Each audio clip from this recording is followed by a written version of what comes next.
we have the ability to dream. We have the ability to see things that aren't existing yet and figure out how to help make them exist, how to put them in place.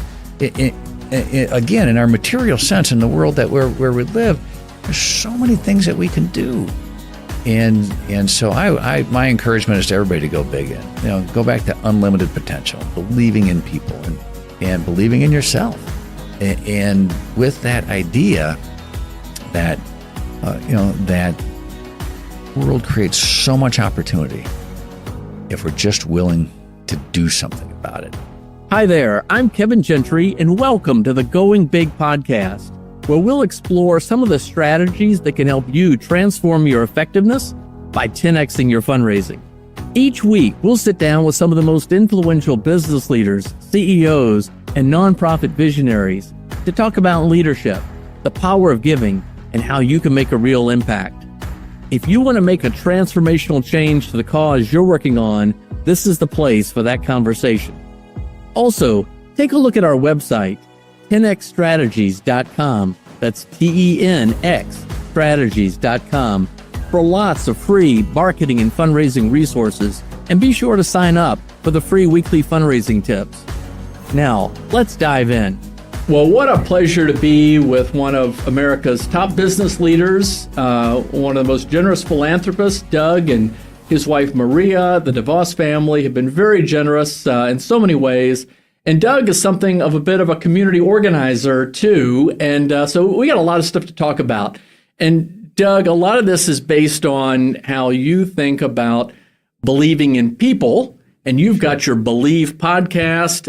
You're inspired in part by your dad's book, Believe. If it's okay, I'd like to go through some of the principles that have really guided your family over the years, as I understand it, because you'll have really gone big. This is the Going Big podcast, right. And you'll have gone big based on these principles, as I understand it. Absolutely. I'll go anywhere you want to go, Kevin, because it's just so fun to have this chance to do this with you and to be with you, as you said, about the years that we've known each other and the experiences that we've had together. It's really fun to talk about going big and how we build on all these ideas and these principles that have been part of our lives and that we've shared and that we've, many things that we've worked on together. Well, awesome. You're good to do this. Well, thank you. Well, this is going to be fun, I think. Absolutely.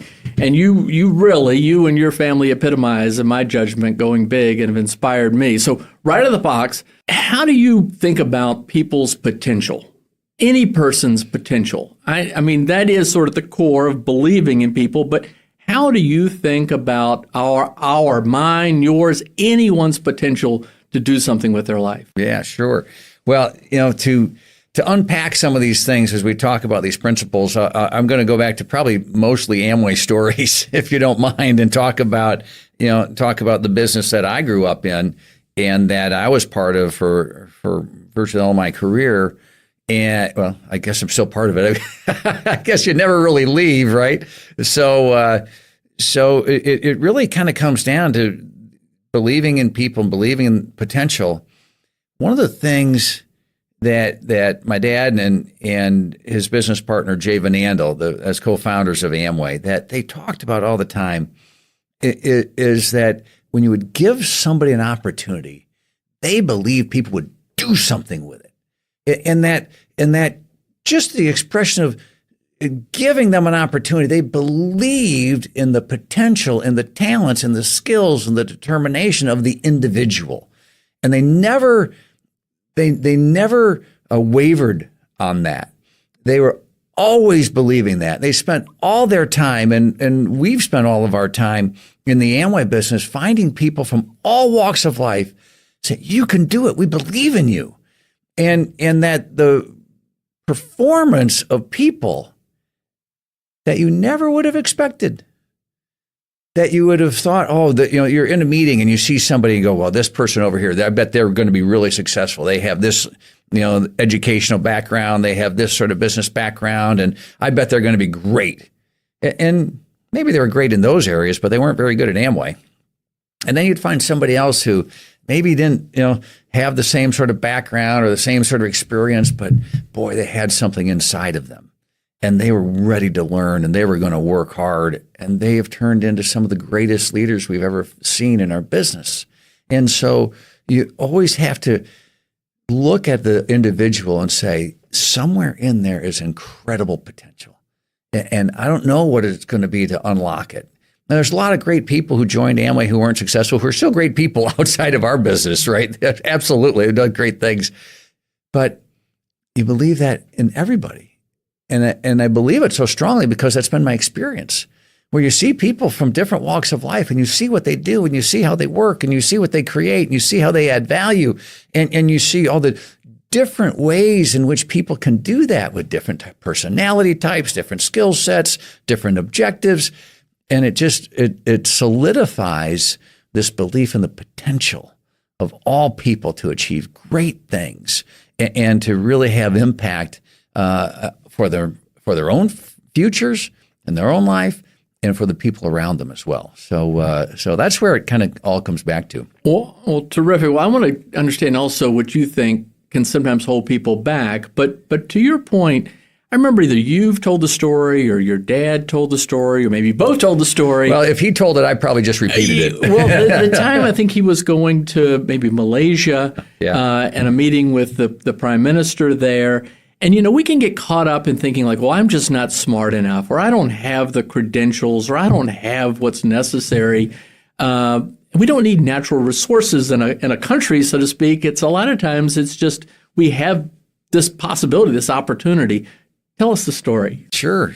So this was many years ago. The Amway business had just started in Malaysia. This was in the late 1970s. And we had a good start. Business was going well. We were there.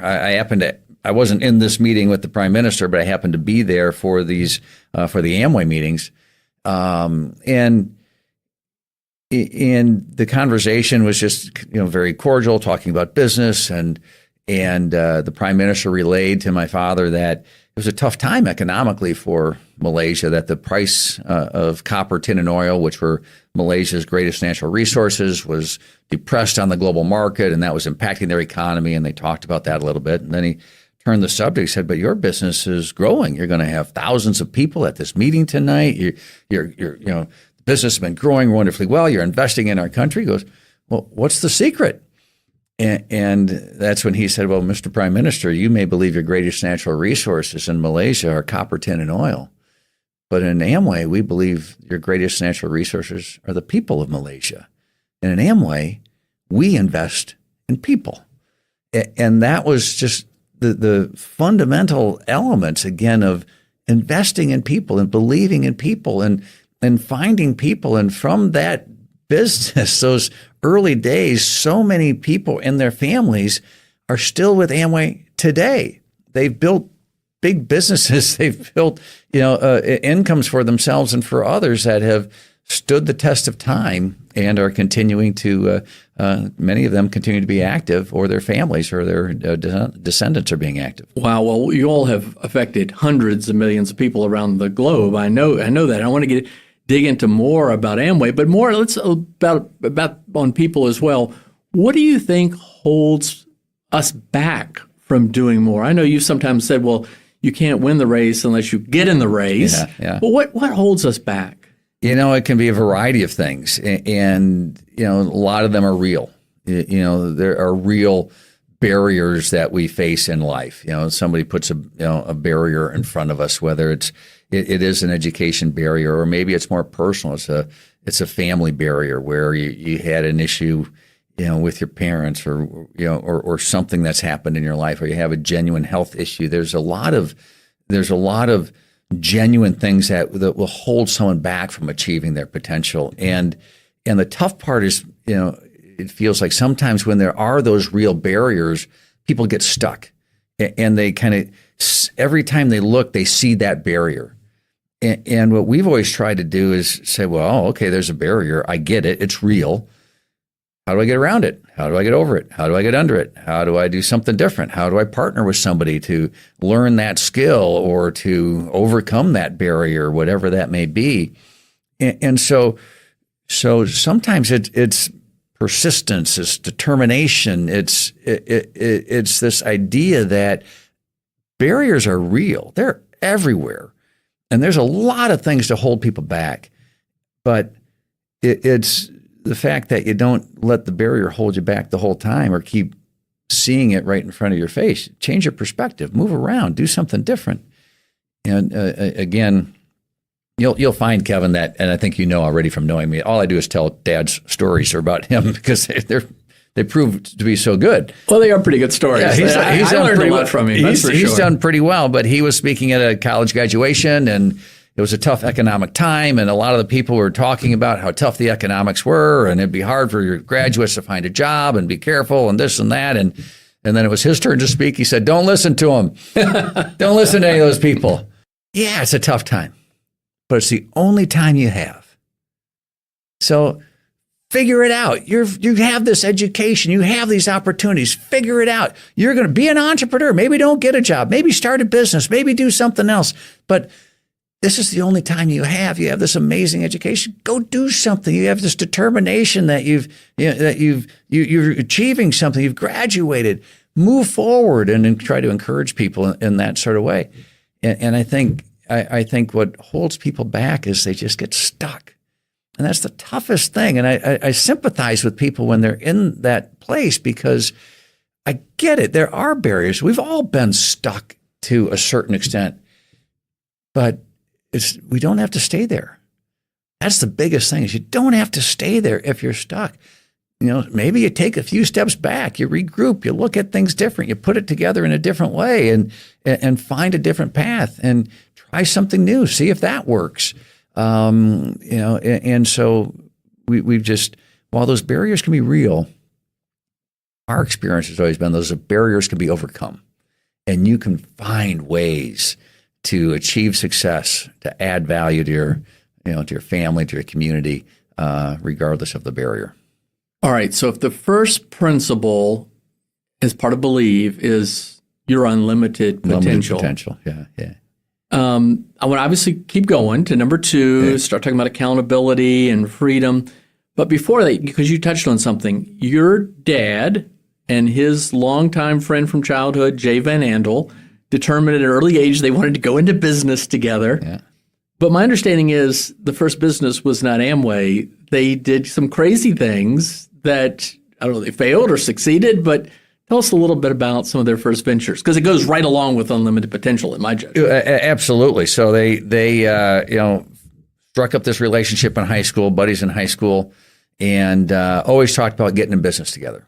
And that was a couple of things behind that. Jay's father was in business for himself, and my dad's father had a difficult relationship with his employer and would always say to my dad, get in business for yourself.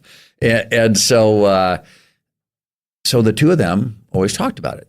And the timing was such, right after high school, both of them went to serve in World War II. But they wrote letters back and forth to each other. Someday this war is going to end. Someday we're going to be able to get in business together. Someday we're going to come back home. So, and they would exchange these letters throughout their time in the service. And they got back, and actually Jay returned a bit earlier than my dad did, and had a business opportunity.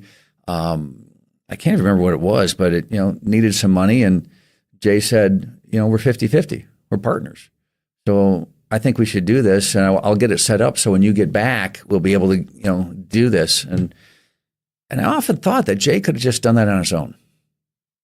But he talked about the principles of a friend, and of him. He said, no, we always said we're going to do something together. So I'm not going to start something on my own just because I'm back earlier. We're going to do it together. So eventually their first real business was a flight school. They taught people how to fly. And the most interesting part about that was that neither one of them knew how to fly. No way. And so that's why is the fun part of the story is aviation coming out of the war was the way to go. They were, they both were kind of watching it. And so they got in, but they didn't know how to fly. But they thought that'd be a great business to get into. So they started a flight school. They hired pilots. Okay. They went out and got customers. And that was their deal. They were doing the marketing and sales and the business side. They hired the pilots because if you're a pilot teaching people how to fly, most of your time's in a plane with one person. You can't get the next customer. And so they went out and got customers. They dragged airplanes where they took the wings off, and they would, tow the airplane through the downtown streets of Grand Rapids, advertising, to go flying. There's some great photos of it, and they would, try to bring people in. That was what they did. Really terrific. While the pilots that they had hired were teaching the students how to fly. The other aspect is the airport in the north part of Grand Rapids wasn't complete by the time they opened. And so, but it was right next to the Grand River. So their first pilots, they bought floats for the plane, put a dock down to the river, and the first pilots they trained in the Wolverine Air Service, which was the name of it, learned to fly off the river. Were trained on water. And that went to, they said, well, we can fly it. They couldn't fly at night. They can fly in the daytime, but they needed to work at night. And I remember my dad said the next, it's not the first 40 hours a week that you work. It's the next 40 that you work to get ahead, And so at night they started a drive-in restaurant. Neither one of them knew how to cook. And my dad would tell you that everyone should get in the restaurant business once. It's hard because everyone wants to eat at the same time. If they could just spread it out throughout the whole evening, it would be great. But they had a Riverside drive-in restaurant, so they did the flight school in the daytime. They did that at night, and then they did a few other things until they kind of found their way to direct selling. Now I understand why principle number 1 is unlimited potential. Yeah. Okay, all right. Well, and you can see barriers, attitude. And you just find your way around it. Airport wasn't done. Oh, we'll fly off the river. Wow. Okay. So, and by the way, not only is Amway such a phenomenal business success story, and, if either Rich DeVos or Jay Van Andel had been the founder, that would be extraordinary. But it's also one of the models for business partnership. It really is. And that in and of itself could be a whole new podcast episode. Absolutely. Well, what do you mean by accountability with respect to freedom and how this fits in? Well, it's the idea of accountability really comes through the fact that you're given a set of gifts and talents. We believe we're created by God, and we have these gifts and these talents and opportunities in our lives to do something with them, and we need to be held accountable to do that. And the most basic thing is just being a person of your word. If you say you're going to do something, do it. If you say you're not going to do something, don't do it. And just be honest with people and be honest with yourself. There's so many, so many stories, and we've all been there. Say, I need to lose 10 pounds. I'm going to go do this, and we fail. And there's a bit of that in life. But I think we want to have ourselves to a higher level of say, if I'm going to set a goal, I'm going to work to really achieve it. I'm going to do something about it. And I'm going to hold myself accountable to do the things necessary to achieve that goal. And that's the element, especially. So it's one thing to do it for yourself. It's another thing when you're on a team, any sport, a teammate is looking at you. Okay, you're going to catch the ball. I'm going to throw the ball. You're going to tackle the person. You're going to hit the ball, whatever the sport may be. You have illustrations. Well, that's your job, my job, but we're working together to make it happen. And you're going to always maximize your capability when you're working with other people who can round out your edges, who can cover your blind spots, who can, add value to things that you may not see or that you may not know. And so I think the accountability is really to be a person of your word.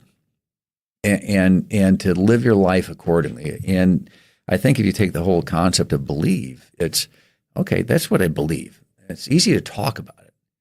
Then how do you do it? Behavior has to follow belief. And so I think that's where the accountability piece comes in. Gotcha. So in order for freedom to work, you have to have accountability. Well, you have to understand the principles and you have to work for it. And so if freedom's going to work, you got to say, okay, I got to make sure that freedom is then a better method than something else. So I need to be more productive. I need to be more creative. I need to be, paying attention to these sorts of things. I need to be educated about it, and turn it into all that it can be. But I can't take it for granted. And I can't just assume that it's just that everyone's going to continue to act in the way that it was supposed to be done in the history books. You got to assume somewhere along the way that voters need to vote to preserve the freedom, that fighters need to fight to preserve the freedom, that all of us have a role to play to preserve the freedom. If we're talking about the USA, that we all have a role to play to make the economy work and other elements. And years ago, I had a chance with a local economic club here in Grand Rapids to interview Madeleine Albright and Colin Powell for our annual dinner.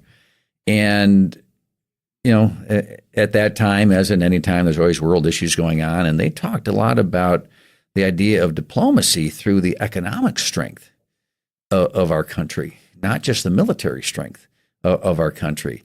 And so all these elements go into protecting freedom. It's not just one element.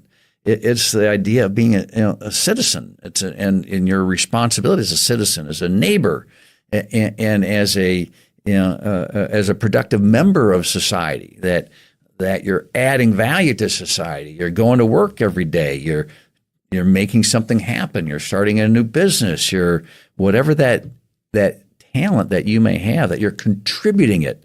That we're part of a contribution society. We're accountable to do that. And when we do all these things and we understand how they work together, we not only preserve and protect our freedom, but build a stronger foundation so that it can be even better for more people going forward. Well, freedom is such a big word, and it can be misused, abused, taken for granted, but you'll tend to talk about free enterprise. In fact, I kind of think sometimes when I hear American free enterprise, I think, Amway, and I think the DeVos family and Sure. Van Andels. What is free enterprise, and what does that mean? Well, it starts to, for us, again, it dives into the, some of the elements behind the business success, the productivity of a nation, of a business, of a system, of an economic system. And that the productivity of any system happens when the decisions are made more and more by the individuals, those closer to the opportunity, those closer to the actual work going on, those closer to the problem that's trying to be solved. And in front of Amway, and so I go back to 1964 in New York World Fair. There was the Hall of Free Enterprise that was part of the New York World Fair, and it had in front of it were the pillars of economic wisdom, the 10 pillars of economic wisdom. And in the 1970s, when we built our headquarters building at Amway, Dad and Jay bought that exhibit, and they placed those pillars. Not the actual pillars, but the phrases on those pillars, these principles of free enterprise, in front of our headquarters building, and they're still there today. And I think about them often. And then my father gave a speech often called "Man's Material Welfare," which was your material welfare, not your spiritual welfare, but in an economic sense, material welfare is determined by a few things, by human energy. And you add human energy to natural resources. So it's the things that, everything comes from the world around us that's been created around us. We figure out how to turn it into a stone, a tool, whatever, a plant into food, whatever it is. And so that's an easy equation. It's an addition equation. And then the next part of the equation was you take that and you multiply what can be done between natural resources and human energy by tools. And then it's the ownership of the tools, and it's the creativity of the tools, and the productivity of the tools when they're in a free society and individuals can make decisions about those tools and how we're going to use that human energy and natural resource to create products and services and goods and all these other sorts of things. That's going to take us, to the next level. And so Dad's speech, of Selling America, when we compared our our free enterprise system to socialism or communism at the time, that's what sets us apart. That's why the U.S. is more productive. That was why in many stages in the old Soviet Union, they couldn't produce enough food to feed themselves because they had the state-owned farms, and somebody in Moscow, I guess, would tell people how to farm and when they should do it and how they should do it. And we're in the U.S., you just had farmers who knew what they were doing and fed our families, fed our country, and fed the world. And so it's the ownership of those tools. And when those tools are owned, even, and as it says in these pillars of economic wisdom, even when people are well-meaning, even when they're really smart, they're highly educated, they're well-meaning, they're trying to do the right things, nobody can do for you what you can do for yourself. And so that's the idea that you have this ability, and that free enterprise allows you to take that your talents and gifts and turn it into something that's productive, that adds value, and turn it into success for yourself and for your community. Well, that equation is a great framework to understand, and how that kind of economic prosperity and growth leads to human flourishing and just so much meaning.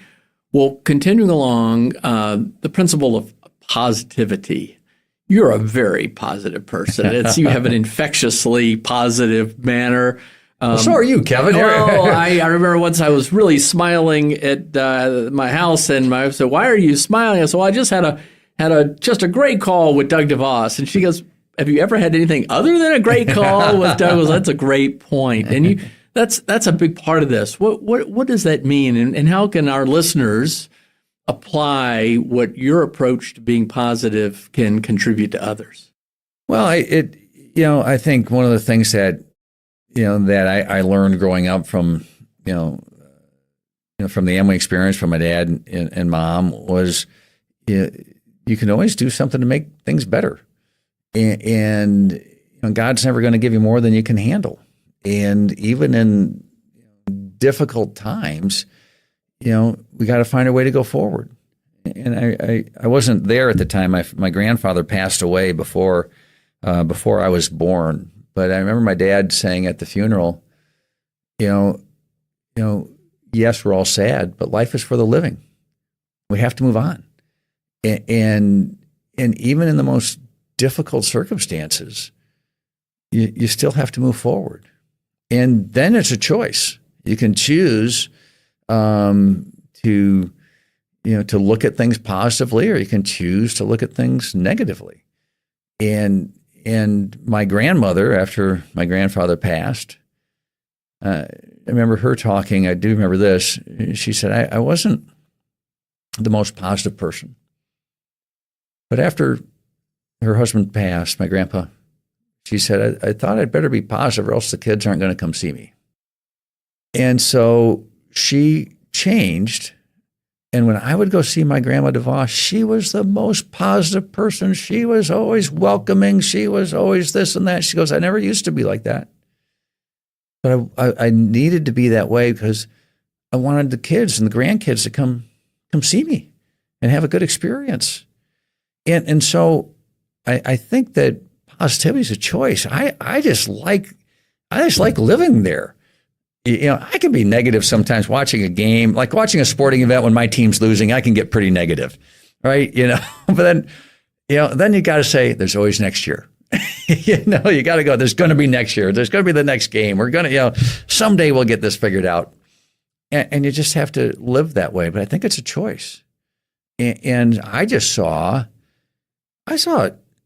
my family and our business go through a lot of difficult times. But I just saw, Dad and Jay at Amway, and my mom and dad and our family just choose to find a positive direction out of it all, to find a solution, and then to move towards that solution. And that has just become a hallmark to say, okay, well, it's bad now. Well, what can we do? Let's do something else. I'm in a bad job. I don't like my job. Let's go find another one. There's a lot of people looking for good people, and maybe you can make the connection somewhere else. Whatever it is, you're never stuck. That was the biggest thing in the Depression, my grandfather, lost his job. They lost their home. They were in a difficult situation. But my grandfather kept telling my dad and his sisters, someday I'm going to get my job back. Someday, we're going to move forward. Like the letters Dad and Jay exchanged. They just were always like, someday it's going to get better. We're not stuck. And he chose to be positive and to find their way through. And so that's the element, or the background to that. Wow. Well, I don't think we would naturally think of positivity as a principle, but it's such a great illustration too, because I think history demonstrates we're naturally attracted to people who offer a more optimistic outlook on the future. And that story about your grandmother that also shows that we can change. We're not set in our ways. We can actually change. Well, that actually dovetails nicely or continues nicely into the point about human dignity and the respect for others, another key principle of believe. Love your comments on that. One thing that I've thought about, you all are involved in so many different things, and your family owns the Orlando Magic basketball team, and I don't know whether it was with your dad or just the extension of your family today, but just the manner in which you all have taken an interest in the well-being of the players on the team. Sure. To me is a helpful illustration of that principle of respect. Yeah. Tell me more about that. Well, it really starts from a faith foundation, right? That God created all of us and created all of us with different talents, unique talents, skills, gifts, and therefore everyone's, just by being a person is worthy of that respect because just who they are, just their existence, and that in that case, I can't add anything to your value as a person that's already been created in you, nor can I take anything away from your value as a person. And so it really goes to, I just need to recognize that and live accordingly. And you may look differently than me. You may believe something differently than me. You may, pursue other goals or see things differently than me, but that doesn't diminish your value that you have. And so when you live that way and you see the value of everybody in the world around you, you start to think about how you fit in. Okay, how do I now show people that I see they have value? How do I give people that level of respect? And how do I then relate to them? Because I should probably have a similar level of respect as well. So I have an element of self-respect because I'm giving respect. If I'm going to give respect to you, it seems reasonable to expect that you're going to give a level of respect to me. Now we're working in a partnership. Now we're working in a relationship in a way that allows us to be more productive with one another. And so this idea is absolutely fundamental. In the Amway business, again, I told you I was going to go, forgive me for going to all these stories, but in the early days, in the way our business model works, anybody can join Amway. You can, you get sponsored by somebody, but anyone can join. And in the early days, there was a consultant that went to Dad and Jay and said, well, you might want to rethink that. You might want to put some qualifiers out there. You might have an educational standard. Maybe they need some sales experience and they should, be good at making presentations and product demonstrations and these sorts of things, and kind of went through his list of what they should do. And Dad and Jay fired him. And they fired him, and they told us the stories because the question was, who do you want to leave out? Why do we do all these sorts of things to leave people out? It's up to us. We felt in our business it's up to us to give them the opportunity. It's up to them to deliver. They've got to, do something with it and turn it into something. But that comes from an element of respecting everybody, rather than saying, well, I respect you because you have this degree and I don't respect that person because they don't have that degree. Wait a minute. What are we doing? It's Dr. Seuss, Starbelly Sneetches. I mean, right? Yeah. What sort of qualification are we trying to say if this person has value and this person doesn't? Now, I'm all for education, but I'm also seeing people that have street smarts who don't have formal education are really smart people that I've experienced in my life. And so this idea of human dignity, because we don't want to leave anybody out. Unfortunately, the history of the world is trying to figure out how to leave people out. Every job application, whether it's a criminal background or whether it's an educational background or what all these sorts of things. Why is that? So HR can easily go through and eliminate people so we only get the best. Really? Is that the best way to do it? And are you getting the best? Are you really getting the best? I mean, that ties back to your whole point about unlimited potential. Exactly. If we all have unlimited potential. Exactly right. Wow. All right.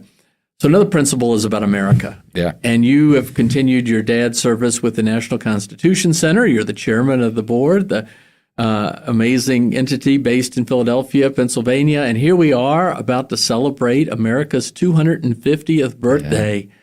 How is all that relevant to us today? Wow.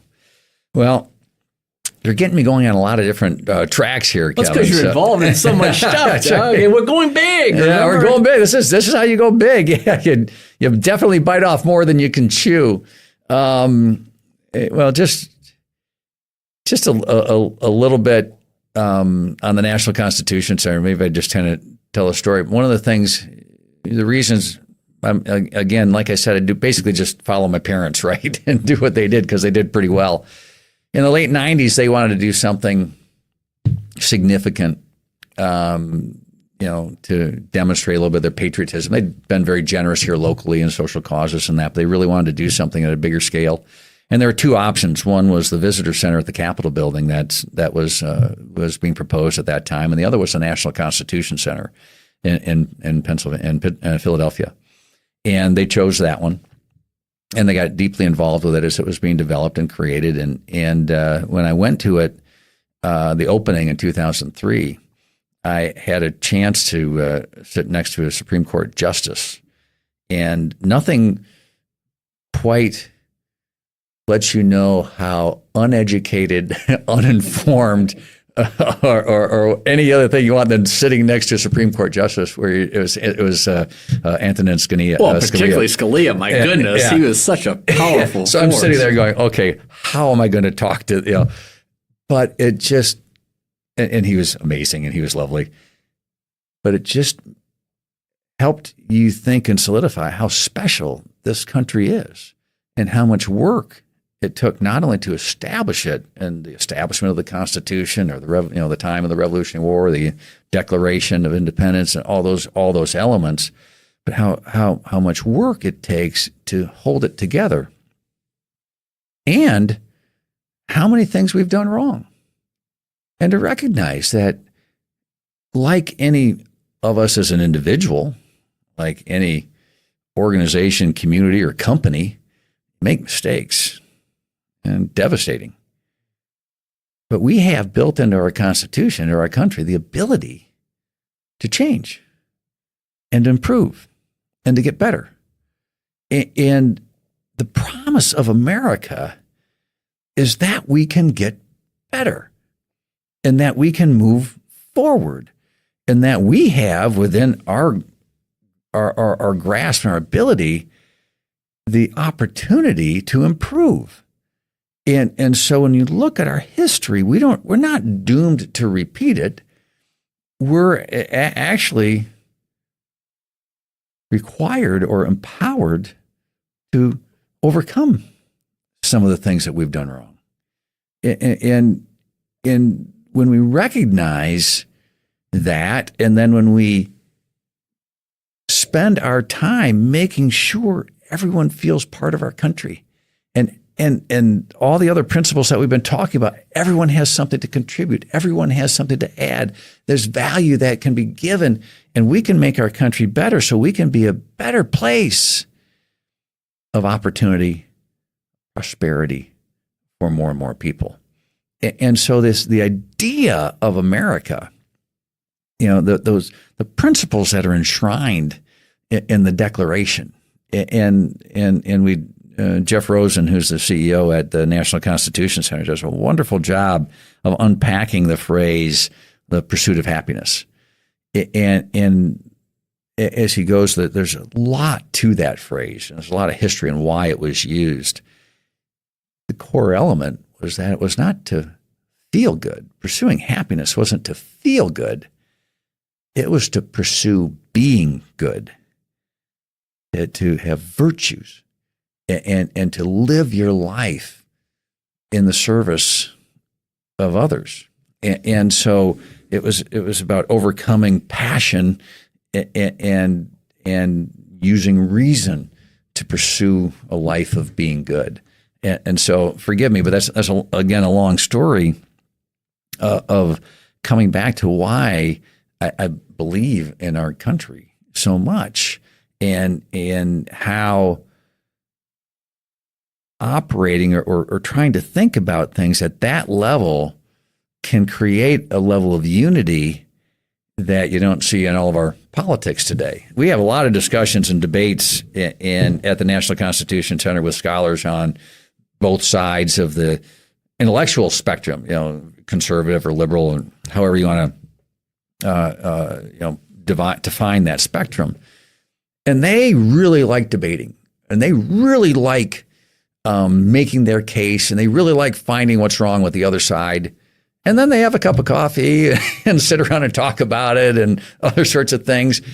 And then they learn from each other. And that's one of the things that when Jeff would conduct some similar things, he'll have we'll have a session, and a given topic will be out there, and he'll say, okay, before the meeting, how many believe this? And hands will go up. And how many kind of believe this on the side of the issue? And other hands will go up. And at the end of the discussion and the presentation, he'll do the same thing, and roughly the same amount of hands go up for either side. So not too many people change their position. But then he asked the third question and said, do you have a better understanding of the other side? And that's when everybody's hand goes up. And that's the idea. Is you get together, you have a better understanding of each other. And now, okay, I may not agree with that position, but I know why you do. And that might get me to thinking that maybe I'm not as perfect in my position as I thought I may have been. Maybe there's some things I didn't consider that you're considering, and maybe you're doing the same thing. So maybe we can find a way to work together or figure something out. But I believe that as an imperfect country, we can still work to be more perfect, and we got to keep trying. So in order to form a more perfect union, these principles really intertwine. Freedom with accountability, unlimited potential, back to respect for others, related to this. All right, let's keep going. Persistence. Sure. Give us your take on that. Well, it's just, you just don't give up, right? Is that an encouragement or a chastisement? No, it's an encouragement. It's definitely an encouragement. It is just, okay, I got to figure out, as we talked earlier about barriers in life, I'm going to figure out how to go over it, around it, below it, or whatever I got to do, or reframe the whole thing. So, we did a session at, on innovation at Amway years ago, and I think the gentleman's name was Mike Vance, who came in, and he wrote, you got to think outside the box, and many times he would say, innovation, yeah, it can be something completely new. Yeah, I just thought of this new idea, but many times it's putting together the things you already know in a new way, and so. You got to, you may have a different box of your thinking, but maybe if you put it together in a new way, you create a new box, and now you can find the solution, to your problem. And so, I think persistence is just, you just keep trying to figure it out. In a sporting context, how do I, How do I throw a strike? How do I get the ball in the hoop? How do I, avoid,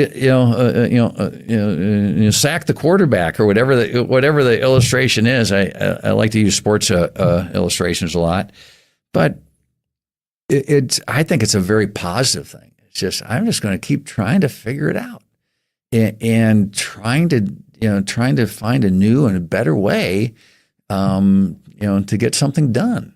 And so, and that it's more than just, banging your head against the wall and kind of keep doing it over and over again. It's finding creative ways to do it. But that's what makes life fun. How fun would it be to think, well, yeah, there's a problem in the world. Well, I guess there's just nothing we can do about it. It's like Eeyore on Winnie the Pooh, right? Well, it's just the way it is. You can't fight City Hall. You can't do this. Well, yeah, maybe there are big barriers, but I don't know. What can you do? Let's figure it out. So I think persistence is a very positive term. It's not somebody telling you to persist. Just keep going. Just keep working harder. It's an inside out thing, and it's a positive thing. So I'm just going to keep trying to figure it out. How do I be better? How do I sell more stuff? How do I make a better product? How do I make a better mousetrap? How do I build a better relationship with my spouse, with my family, with my neighbor, with our community? All those sorts of things. I'm just going to keep trying to figure it out, and I'm not going to be discouraged. Maybe somebody treats me badly, or they say the wrong thing, or I'm just going to go, well, maybe they don't know me yet. I'm going to try again. Just keep trying. See what we can do. Wow, that's really awesome. Well, I got a couple more to close us out on, but our good friend Andreas Widmer, you've had him on your podcast. Yes. I've had him on mine. He talks about the art of principled entrepreneurship, especially related to Art Sioka, who developed boxed wine out of necessity because he bought this company and didn't realize he'd lost this price advantage on glass, and he was out of the market, and he came up with this idea for boxed wine. But how many hundreds of failures he had. Safeway banned him from coming in. The things leaked and all these other problems, but he kept on trying. And we tend to see the success. It's like, oh, this person must have had it easy all their life. But you look into it, it's a pretty rigorous path they took to get there. All right. Well, next is faith. Yeah. And you and your wife and your family are very involved here in Grand Rapids, Michigan. You have a belief in your city, and you had an event earlier this year I attended, Believe in Our City. Yes. And you started the presentation with 300 or 400 business leaders, other community leaders from Grand Rapids, very disparate, diverse group. And you started off talking about grace. Yeah. Yeah. Comment on that. Yeah. Well, it's obviously the concept comes from our faith, right? That I'm a sinner saved by grace. And that as a Christian, I believe that, that is once you celebrate Christmas and you celebrate Easter, that God bridged the gap through Jesus Christ to overcome that sin, not because of what I've done. Definitely not what I've done or what I'm doing. There's no way I'm ever going to be good enough, but I'm loved anyway. And so it's that grace that's been given to me. And in a context, sometimes when people are coming from different points of view, and you're getting together as a community, and you're going to talk, some challenging issues. We talked about race a lot. We talked about economic opportunity a lot. We talked about other business opportunities. I know economic mobility, which is all tied together. Economic mobility. We talked about all those things, and we had a lot of government officials and people on different sides of of the political spectrum. That when you're at a table and somebody is saying something, they may not say it right. They may say something that tweaks you or just hits you wrong. Rather than responding, just let it go. Just have a little grace. Just let it go. And if you say something, or in the case I use, if I say something that offends anybody, I'm going to ask for it. Just give me a little grace. I don't know. It's an uninformed position. Certainly not my intention. And so raise it with me. You can say, boy, when you said that, you made me feel bad. Oh my gosh, thank you for telling me. I will absolutely try to find a better way to speak or communicate or engage or whatever the case may be.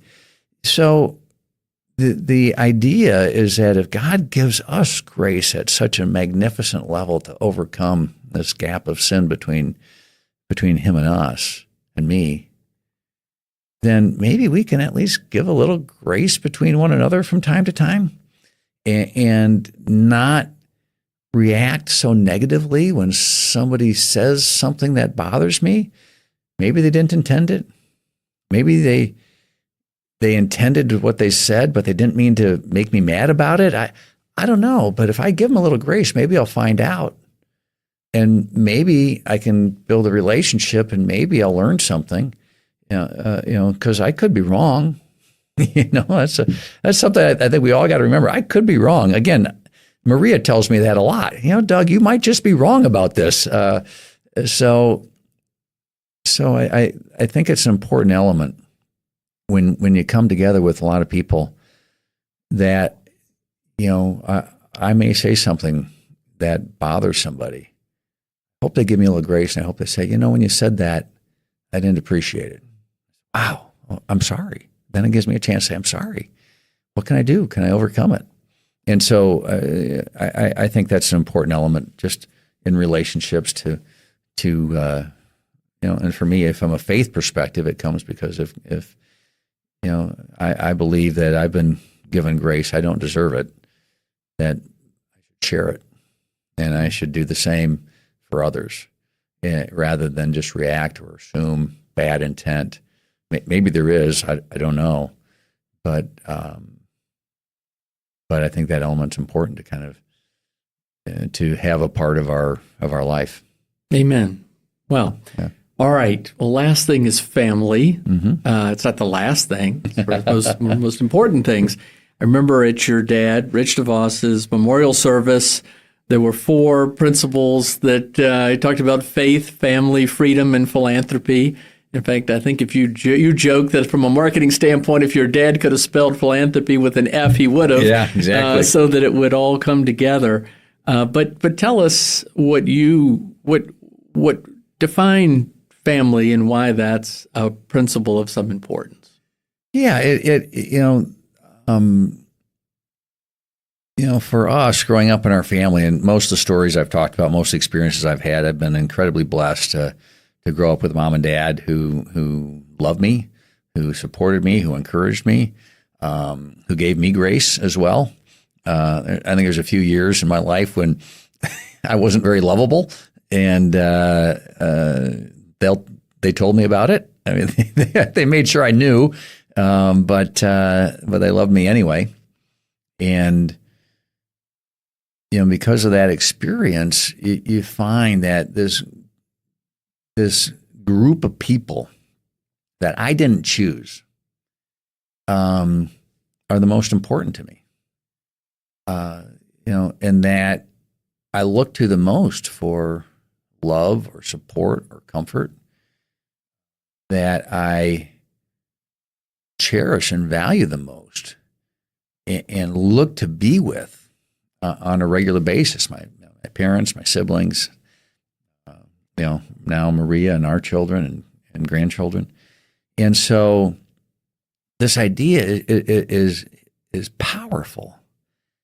And it breaks my heart when somebody didn't have that experience, if they had a different experience, or maybe they didn't know their family, or they have a very a non-traditional family setup that can still be family.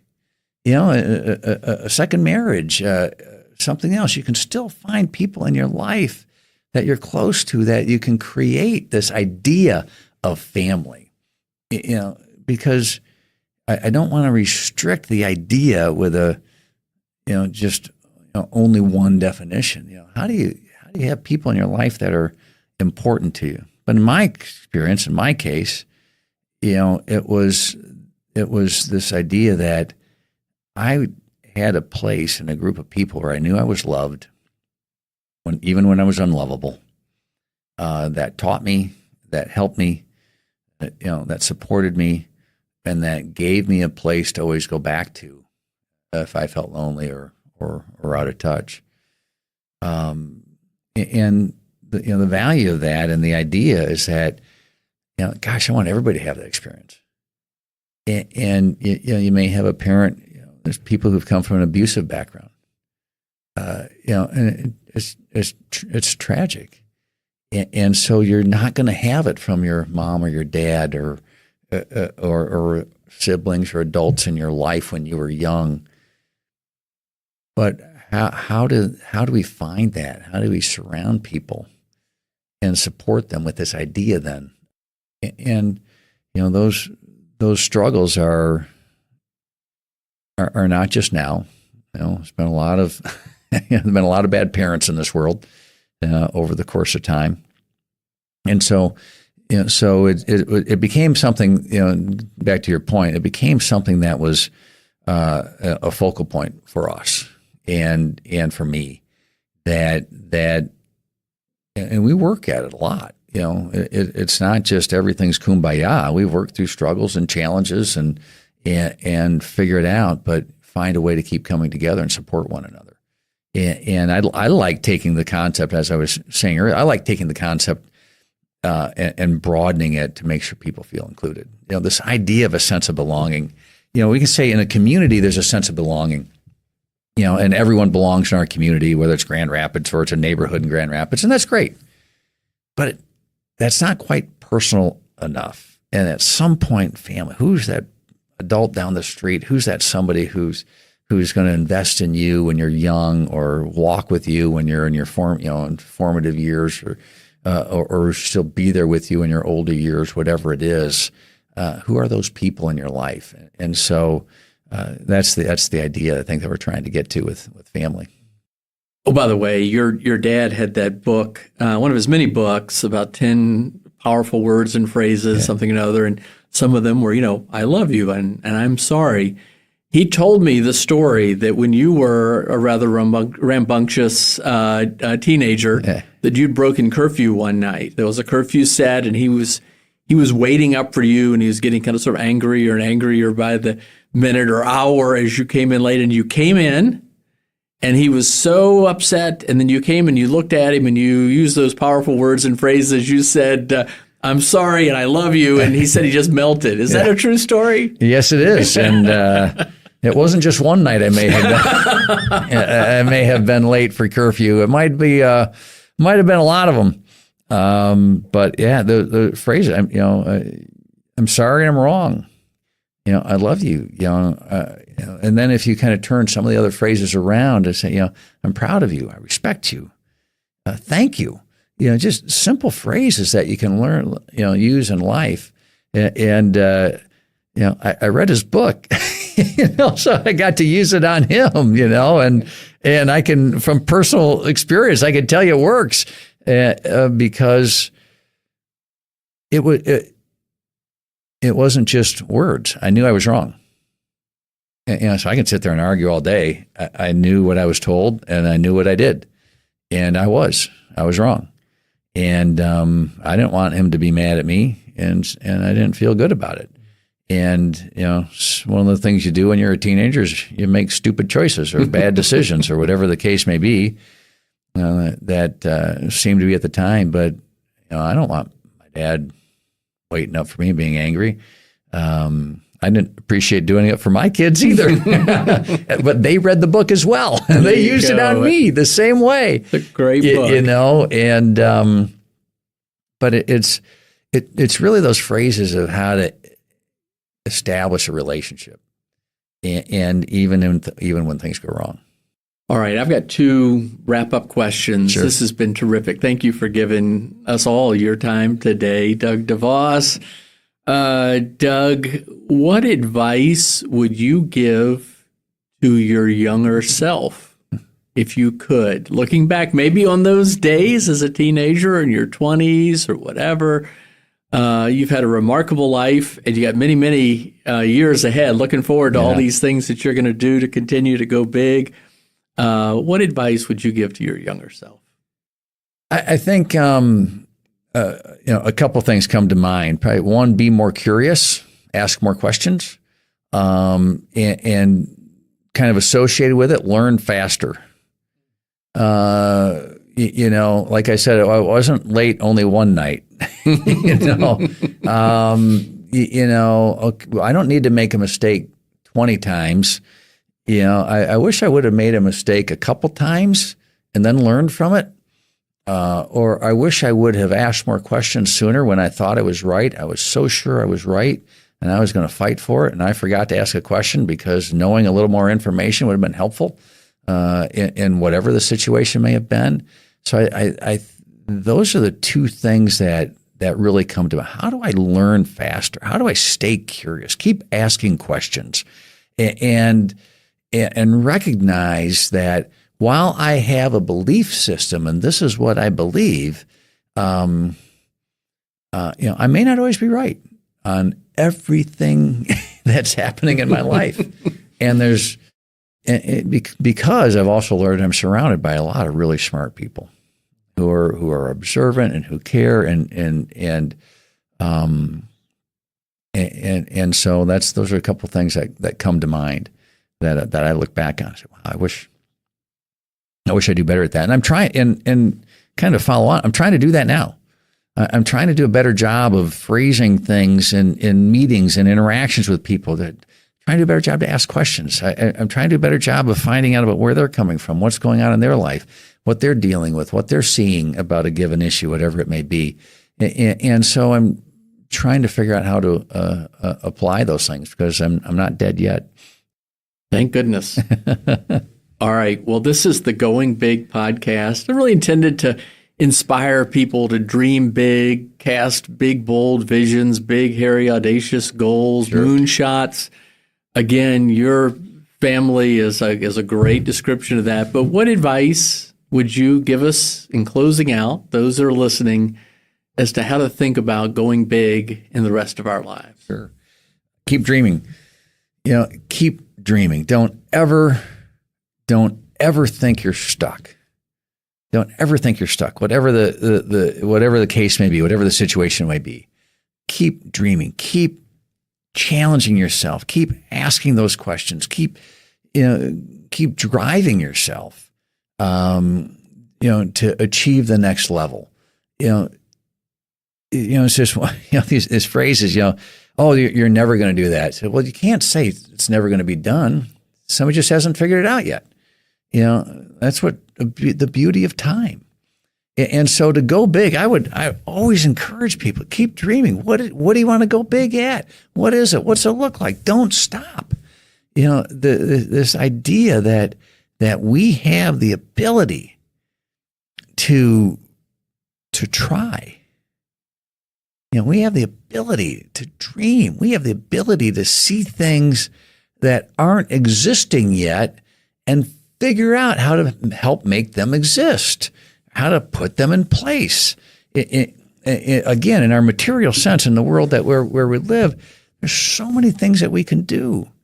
And so my encouragement is to everybody to go big. Go back to unlimited potential, believing in people and believing in yourself. And with that idea that, that world creates so much opportunity if we're just willing to do something about it. And if you're not dreaming and if you're not willing to do something about it, then it's going to be really hard to go big. But if you got a dream and a goal and an aspiration and you're willing to try and you're willing to do things maybe differently and you're willing to learn along the way, then I believe you can achieve it. And so that's what we all should be trying to do in our lives and in all different aspects. Well, Doug DeVos, it is always a pleasure to spend time with you. I hope we can do this again. Absolutely. Anytime, Kevin. You bet, my friend. All right, let's go big. All right, keep going big, everybody. Thank you. Thanks, Kevin. Thanks, Doug. Thanks for listening to today's Going Big podcast. Hopefully you were inspired to go big for your cause. Remember, this is all about transforming your effectiveness by 10xing your fundraising. If you enjoyed today's episode, be sure to subscribe or leave us a review at iTunes, Spotify, iHeartRadio, or wherever you listen to podcasts. You can also catch this episode on YouTube. And also, there are lots of resources available to you at my website, which is 10xstrategies.com. That's TENX strategies.com. You can sign up also for our free weekly fundraising tips. This is all about helping you get to the root causes of some of the biggest problems in society today by transforming your fundraising and your effectiveness. Thanks again. We'll see you again soon. Bye-bye.